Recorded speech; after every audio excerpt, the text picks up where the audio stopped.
Hello, meet again with me, Dimas. So today is actually 11 days before my PhD graduation. So yesterday I thought I had like 20 days, but it's turned out it's actually 27th of May.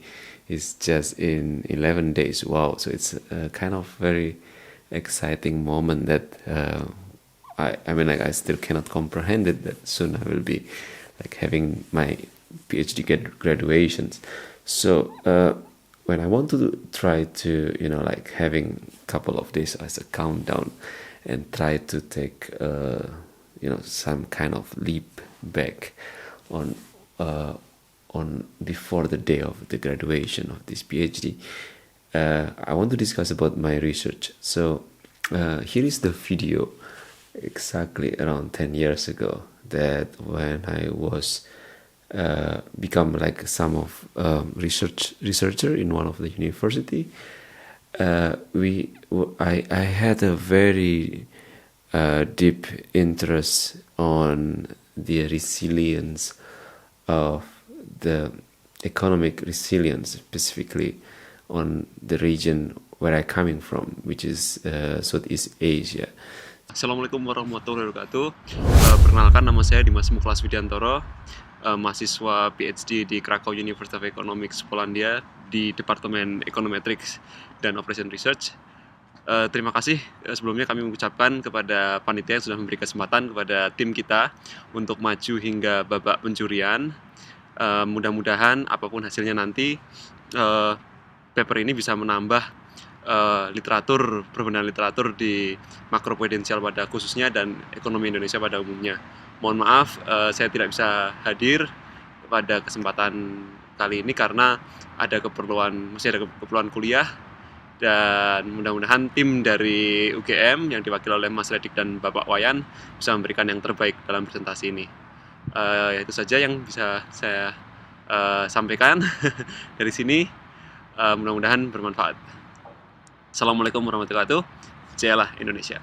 So in 2008, this region, Southeast Asia, is basically they are kind of impacted by the crisis. So it's the same like all countries in the world. So they felt like negative, not so much negative actually, but they impacted by the low GDP growth, where some of countries they cannot survive and they had negative GDP growth. Couple of countries goes to recessions and so on. But so this Asia basically resilience, and a lot of like people, a lot of research, a lot of hypothesis mentioning because so the Asia basically get the crisis 10 years before, which is in 1997 and 1998. But this is kind of still debatable. And one thing that I remember, like we were implementing, I mean, we as a nation's macroprudential policy, and I was really interested. I had a chance to meet one of the ex-ministers of Indonesia when she visited Krakow, and we discussing about this policy, macroprudential, and I think, okay, and the name is also even catchy, so let's do it. And since that time, all the research topic that I did is related with macroprudential policy.